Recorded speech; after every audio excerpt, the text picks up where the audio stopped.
Hey, how's it going, guys? I'm Paradoxic, and welcome back to My Hero Academia. This time we're on Season 1, Episode 7, titled Deku vs. Kacchan. Last time we had All Might teaching his first class at UA, and his class consisted more of, actual superheroing, actually, being out in the field, technically, and actually trying to do, a hero's job of, taking down the villains and saving people. So his class was actually pairing people up into groups of heroes versus villains, and the villains had hidden a bomb in the building, and the heroes had the choice of either capturing the villains or disabling the bomb. So just a classic superhero 101 type thing. Everyone got a suit too. Everyone except Izuku got a suit. Izuku got one for him that was made by his mother, which I think is why it fell apart so easily towards the end. But everyone else got their own suit designed to be able to handle their quirk and for them to be able to use their quirk efficiently. So that was cool. But yeah, Izuku had a suit that he originally modeled it for his UA application, and he actually labeled it as awesome like All Might, and he had the fin and the wide tooth smile and everything. But his mother made that for him as a compensation, no, or an apology for how she may have made him feel before. So she made him the suit herself, which is cool. So he has that, and the first group to go up was Izuku and Uraraka.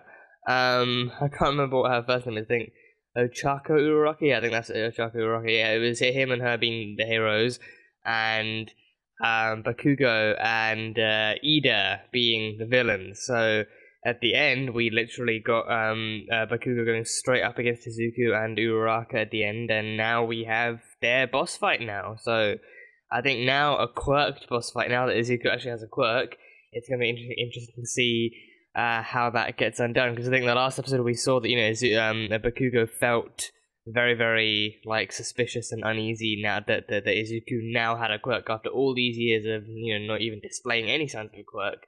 Izuku suddenly had a quirk, so he was very, very suspicious and angry.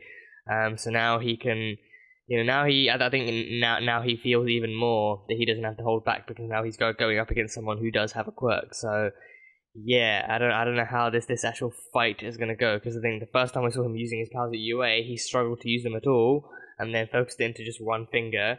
So that was like a baby step. But now actually fighting someone, how he's going to use One For All against Izuku. And I think One For All has to be arguably powerful, more powerful than Bakugo's explosions quirk. Because explosions, he's had it for a long time and he's kind of trained himself with it. But at the same time, One For All is unarguably one of the most powerful quirks in existence. It's been passed down from generation to generation, and it's been passed down from person to person. And the more it's been passed down, the more powerful it's become in the process. So, Izuku has a lot of power inside him already. So I don't know how short this is going to be or how long this is going to be, but I'm hoping it's going to be well executed. But we will see. We'll see. And he's also decided that Deku, the name that Uraraka decided was a cool hero name for him, is going to be his actual hero name. So, years of being teased by Bakugo with it being called Deku, now that's going to be his hero name. So I don't know if Kacchan is going to be Bakugo's hero name or if he's going to want something cooler, but Deku is who Izuku is now. Deku is who he is now. But yeah, that's pretty much all I have from the last one. So, episode 7, Deku vs. Kacchan. Let's see how this goes. Let's see. Then the heroes are clearly at a disadvantage here. A big one. Real pros have to outwit villains on a daily basis. That's a good point. Even when the odds aren't in our favor. Knowing him, he'll be impatient and try another big fight. Oh yeah, he's got him. He's got all of his moves locked down. Little guy's really good. Yeah. He's holding his own and he hasn't even used his quirk yet. Yeah. Those lessons are in his blood now. Yeah. That fanboy knowledge is paying off. Yeah. And driving him forward. Yeah, that's the engine. All for one is the ignition or the accelerator. Yeah. So I can't predict his moves. Get back here, Deku! Oh shit. Okay. Yeah, he doesn't. Able to fight him at close range now. Yeah, he doesn't care about the bomb. He's going straight after Izuku. Let's see how it compares to mine. Oh jeez. Work or no, you'll never beat me, Deku. Yeah, I want to see All for One versus Explosion. See, how it parallels. If we had to take those two on head to head, our chances of winning would be pretty low. See, He's got such strong quirks. he's a tactician too. Yeah. Can't go after the weapon right now, or Kacchan will follow me. And if we both tried to take him down, we'd probably run out of time. So we stay split up for now. I have to trust Uraraka. Yeah. She'll find the weapon and Ida. Yeah, she and can then handle I'll join her herself. for a 2-on-1 fight. Yeah, she can That's handle how herself we'll too. win. Yeah. I'm not trying to compete against you! You gotta believe me! I take back everything I said. Oh. Yeah, he takes back everything. Yeah, he is competing against you, and he's gonna beat you. Yeah. Like it or not, you can't stop me! Yeah. Deku, that must be what you call a helpless loser who's completely useless. Why are you being so mean, Kacchan? Where's yours? Well, it sank. Why can't you do anything right? Yeah, you're right. I am amazing. Oh, In jeez. fact, I bet there's no one as great as I am. Yeah, this went straight to his head. Went straight to his head. Forward march, and here we go. Members of the agency, Bakugo, sound off. Whoa. Hey! I didn't need your stupid help. Izuku helped him out of the water. Are you alright? He helped him out of the water. See, he has that. He has what? Worried you might have hit your head. Yeah, he has what Bakugo never could. He cares about people. Like I was some kind of weakling. Kacchan! I couldn't just stand there and watch you die! Like you. But I'm not. I'm so much better than you are. He's literally the poster boy for ego. He's the poster boy Now for I just ego. have to tell Deku. Behold, I am the personification of villainy. He's so serious. Uraraka, is that you? Oh shit. You've blundered, hero. He really is playing the part. Yeah, he's into it. How's it going? Whoa. Oh. Up.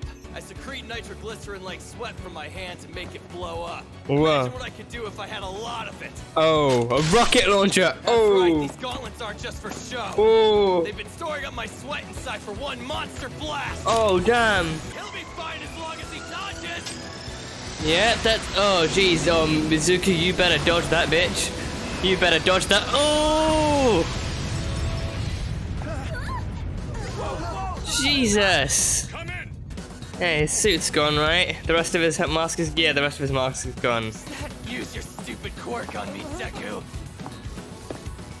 Jesus, he's going full. Even if you give me everything you've got, He's gonna go. you'll never beat me. He's going full evil villain with this. Full evil villain. Like he's like Ida is playing the part, but Bakugo, this is like almost like a second nature. Not so fast, hero. Oh damn! Oh come on, Uraraka, you got him. I just have to touch the weapon. Yeah. One move, this'll all be over. Yeah, When can she make herself float? she can do that, can't she? I don't know, maybe. Oh no, he's fast. He's going fast.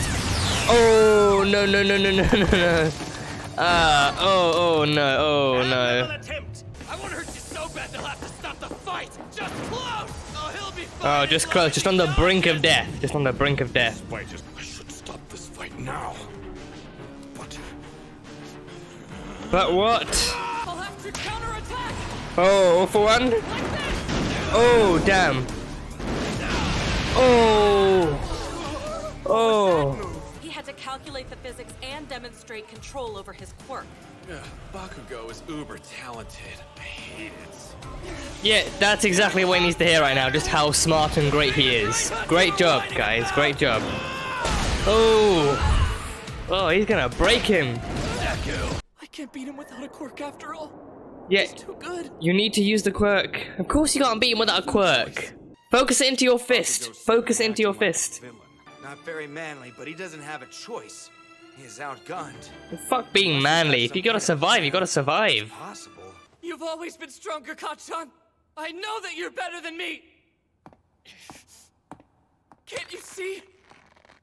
That's why I want to beat you! Because you're amazing! Ah. Even more of an idiot. Oh, damn. Come at me! Oh, God. Come on. Only other time I hear that he has to do this. He has to defeat the villain. He has to defeat the villain. Oh, damn. Splash page punch. Oh, 4-1. Whoa.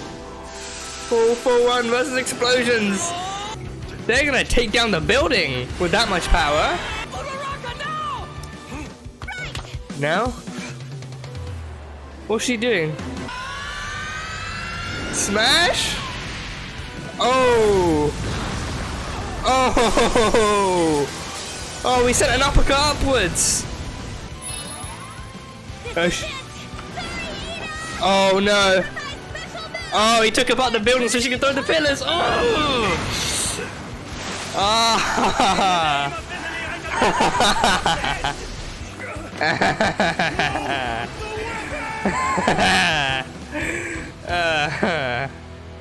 Oh, that was good. That was good. This is your big plan. This is the only way. Oh, his entire arm is burnt. Oh, damn. One arm is bruised up from All For One. Another is burnt up from Bakugo's explosions. The hero team. Oh, jeez. Oh, damn. Okay, that's the end. Wow. Okay. Okie dokie. End of the episode. Okay. So. Yeah, I think it was good. It was good that, you know, like, for an episode of Izuku versus Kacchan, it was good that they had, I think, yeah, it was, I kind of would have expected that, for them to actually provide some backstory too. I thought, you know, part of me thought, oh, this probably might just be one long, big, kind of boss battle type thing between the two of them, exploring the physicalities of their quirk. Or it could be a mixture of that along with flashbacks as to, you know, what actually truly motivates this fight between them. Because again, you know, with Bakugo, he could care less about the payload. He knows it's not real. It's not a real hero situation for him. It's just an excuse to be able to defeat Izuku once again. So yeah, with the flashbacks we saw just exactly what happened. Like, even before he got the quirk, he was an asshole. Even before he got the quirk, he was an egotistical a bully, pretty much. And one who made Izuku's life hell, and he had 3 other kids who'd follow him around, and they all got, I think most of them got quirks. I think there was that one kid with like the dragon wing, the dragon looking wings and stuff. So most of the other kids got quirks, and Izuku, I think he was the one kid without a quirk, the one kid who grew up in a world full of quirks without one. So because of that, he was bullied even further. And Bakugo, he was so, I think his quirk was, I think his quirk was just like a kind of bonus for him. Even without it, he could do all sorts of stuff. He could, like skip stones, and he could, he could read Japanese and stuff, and he could, do all sorts of other things. So he prided himself on being able to do anything and everything to the best possible ability. He prided himself on being amazing at all times in front of everyone and everything. So that kind of ego, was, flourished during nature. And then once his quirk came in and he had experience with arms, like, I think it's very kind of like descriptive of his personality too. Like, he's very, very destructive. He's very destructive. If he wants to prove that he can do something, he will go to any length, whatever, to actually do it. And if he thinks that someone is in his way, he won't hesitate to take them out. He's very self-destructive. He's very destructive towards other people. It's a surprise he has any friends at all. I mean, we never really saw him giving that kind of treatment to the other kids. Like, they shared that same sentiment as Izuku. Like, oh, Bakugo's so amazing and he's so powerful and he can do anything. Like, but he never actually. I think Izuku was the only one he actually ever bullied. Like, the other kids, he never tormented them or harassed them in any way. But yeah, so he saw any kind of need for help as a sign of weakness. He saw anything. He saw doing something doing something with another person. He always believed in doing stuff himself, being able to do stuff himself, and actually not really like looking to anyone else to help for it. And he saw that help as a sign of weakness. I think it got even more boosted when he fell down that cliff into the water. And then Izuku went to actually help him and see if he was okay. Even though, I thought, I initially I thought that would be a scene where, I didn't realize how shallow that water was. So I thought initially, he's probably gonna end up drowning and then someone's going to go in there and save him. and then it's gonna go the same way, where instead of being grateful, Izuku's gonna be like, oh, I was fine without you, I didn't need your help, now they all think I'm weak, da da da. But no, Izuku just went down there and said, oh, I thought you hit your head, or I thought you hurt yourself or something, are you okay? And he was like, now they'll think I'm weak, just like you, great. But yeah, so he's the poster boy for ego. He's the poster boy for ego. So yeah, fair to say, I don't really like him. I don't really like him just yet. But I don't know if that's going to change in the future. I've heard there's a redemption arc. Don't know how well it's going to be executed. But yeah, as of right now, he just he seems very, very destructive. I think even with his suit, I clocked it because his gauntlets looked like grenades. The outside of his gauntlet had the kind of green squares, and they're modeled to look like grenades. And then even worse, he has like rocket launchers that collect his sweat because he releases like nitroglycerine or something, or some kind of explosive, fluid. So it collects up his sweat, and then when he releases the latch, then it just fires off like blasts of fire. So everything about him just yells destruction and stuff. So. Yeah, but yeah, in that entire match, it was just a reason for him to actually, be able to beat the crap out of Izuku. And Izuku, I think Izuku, right, he showed off some good hero material. For one thing, he'd been studying Heroes Fears, that book of his that Izuku, that Bakugo tried to burn. He studied Heroes Fears. He studied their powers, their weaknesses, their abilities, all their moves in battle. He studied all of that stuff. And he also, even in the present day, he had that kind of technical awareness, being like, oh, should we both go for the payload? Should we both try and if we both go for the payload, it won't work. If we both try and stay behind and fight Bakugo, we're gonna run out of time. It won't work. So I have to trust that she can take on Ida and the payload while I handle Bakugo. And I think. I think it worked even more because he knew that he was the one that Bakugo was after. Bakugo wouldn't really bother hurting Uraraka as much because Midoriya was his main kind of target, so he was the one that he just wouldn't hold back for. So and he did say, I'm not going to kill you. I'm just going to hurt you so bad that they'll have to actually, they might actually have to stop the thing. And he came very, very close. I think that. That kind of, mid-air switch, like they said, that blasted him off his feet, and then he just, kicked him in the back too, so he delivered some good hits. But, Izuku stood his ground a lot. And he lost a lot of his suit. But yeah, and I think that plan as well, that him and Uraraka had, so he blocks the thing. I thought it was going to be like I think... It makes sense that we don't see that just yet, because I thought we were going to see like a combo shot of All For One colliding with the explosion, seeing how big that would be. That would likely blow up the entire building, basically killing everyone inside. So it's a good thing they didn't go for that just yet.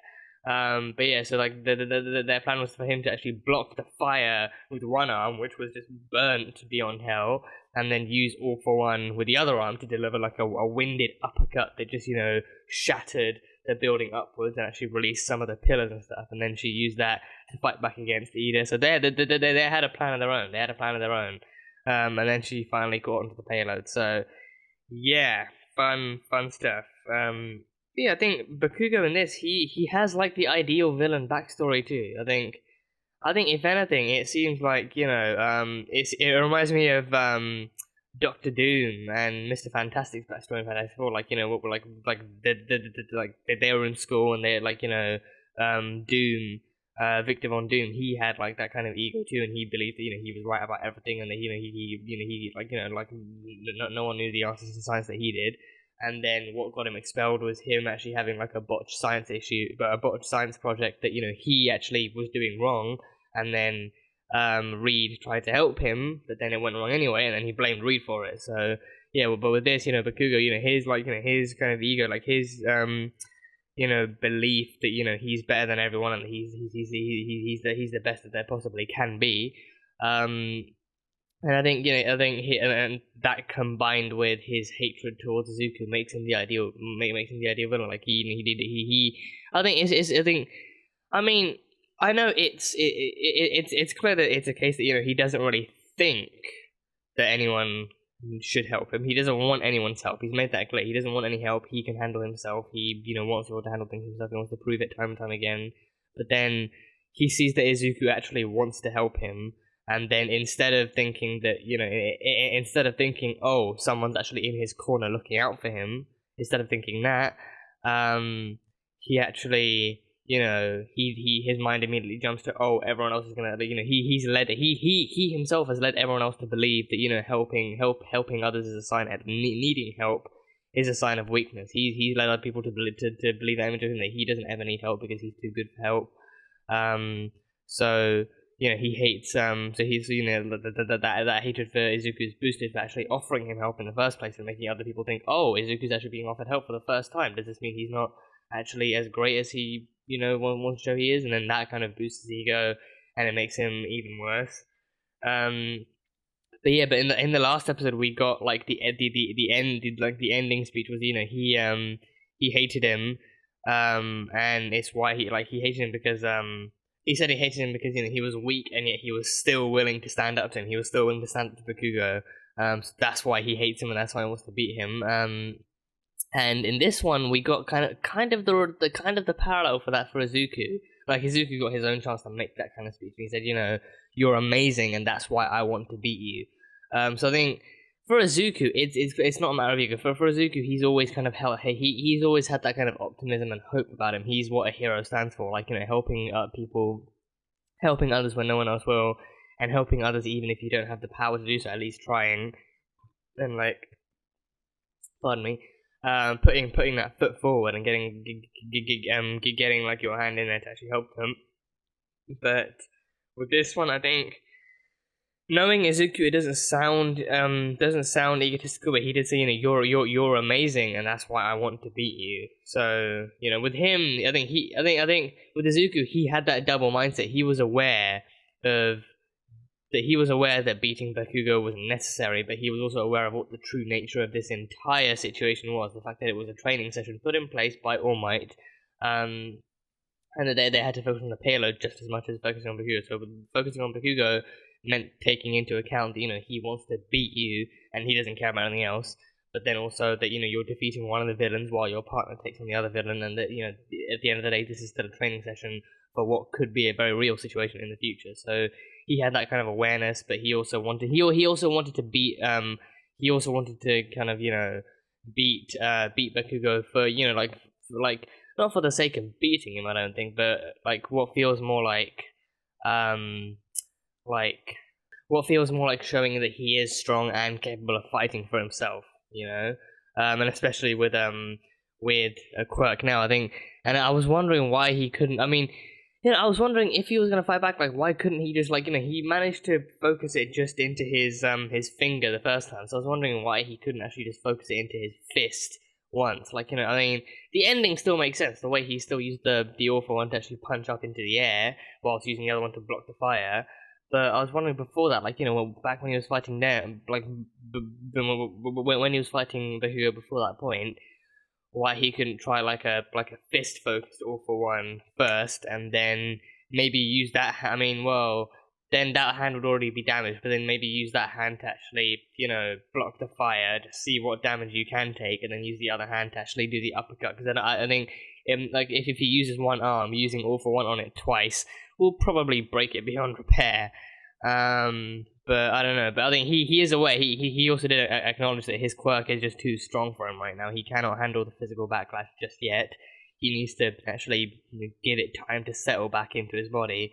So I think that's an interesting mechanic too. Actually, the fact that the quirk is so new and powerful to him that he can't use it at will just yet. He has to actually pick the right time. It is awful, and it is the most powerful quirk in all of existence, and he has to choose the right time to do it. Because if he uses it on the wrong person and or at the wrong time, then he risks wiping himself out for the count, or wiping one of his body parts out for the count, and he can't use it again.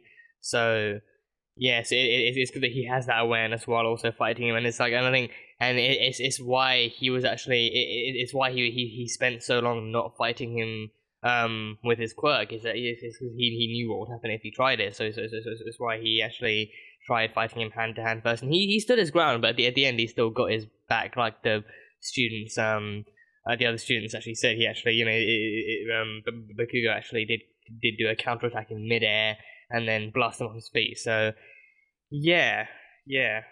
And then you had All Might just, contemplating whether or not to even call the entire thing off, because Bakugo was clearly showing signs of, not really caring about who or what he destroyed or hurt in his path to victory. And he was just, he knew, I think he had confidence in Midoriya. He was shocked, just like everyone else was, seeing how much damage Midoriya was taking, but at the same time, he knew that, Midoriya was strong. Like, he's quick on his feet, he's intuitive, he jumps in when no one else does, but he also... He thinks ahead, and he was thinking ahead multiple times when he actually thought, we need to do this because we can't do those two other things. So right now it's best to stick with this. But as a teacher, I wonder if this would actually go against like any health and safety codes. Like you can hold training sessions just so long as your students don't kill each other. But what if they come to like the brink of death? Like what if what if Bakugo had damaged Bazooka to the point where he actually did in the arena test? Like to the point where he's that crippled or that burnt. Like how much time would he actually spend recovering then? I mean, even with Recovery Girl on his heel. But I don't know. But I think at the same time, I think it's because the purpose of the fight was to show that the heroes and the villains have to be serious in this match to actually achieve anything good, and to actually understand the full weight and severity of this kind of a battle. Because in the future, in the future they're not going to be fighting for points or anything. They're going to be fighting to save lives and to stop the villains. So it's going to be an even tougher call to make in the future. But yeah, this was an interesting fight. And I think again it was very nice that they actually had it melded, like sprinkled in with backstory to actually make it even more clearly motivated. So fun stuff. And I think there was a nice parallel between Bakugo and Ida too. Like Bakugo, he's very clearly destructive. He has no problem playing the part of the villain, but with Ida, he actually had second thoughts. Like, should I do this? I want to be the hero, but now I'm being asked to play the villain. Should I really do this? And in the end, he was like, if it means I succeed, then I have to succeed. I can't risk bringing shame upon the Ida family name. And then as soon as he sees Uraraka, he unleashes the evil villain speech and the mwahahaha of the evil villain laugh and stuff. So he had a tight handle on things. But yeah, and here I think seeing him and he had his own awareness too. He had his own tactical awareness too. He said he knew that Uraraka's power was actually nullifying the gravity of the objects he touched. So he hit all the objects in the room, and all that was left was pillars. So I thought in the end, like when he told Uraraka to go ahead and grab onto something to lift up, I thought what he was going to do was actually lift up the entire building. I don't know why. I thought that was what was going to happen, but no. His uppercut actually tore the building apart enough for there to be rubble and debris for her to latch onto, and then use that against Ida. She, whacked some of the debris against him and then jumped over him. So yeah, it was good to see something going on between them two as well. Like, and it was still Kacchan and Deku centric, but we still saw that those two characters were still in the background doing their own thing, actually doing the hero thing, and actually focusing on the payload too. So fun stuff all around. But yeah, that is pretty much all I have from this one. It was a fun episode, so looking forward to seeing how the Deku and Kacchan and all the other kids actually go forward after this battle. I'm assuming they're not the only ones. I'm assuming everyone gets a chance to actually do this too. Like, it's not just about Deku versus Kacchan. It's actually the other. It begs the question of whether or not we're actually going to see the other students doing it. Because I think with Deku and Kacchan, they are undoubtedly, like the most popular characters in this right now. And as of right now, they are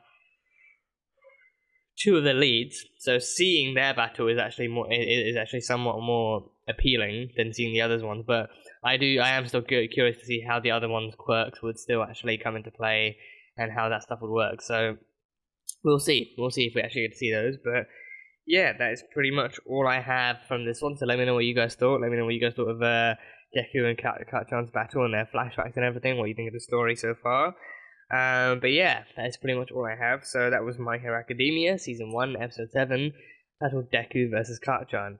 So thank you guys so much for watching this video. If you guys enjoyed it, then salt and burn that like button. Comment or you thought the episode and what you think is coming up next time on My Hero. The uncut reaction will be available on Patreon, so feel free to go check that out. And yeah, that's it. So I will see you guys next time.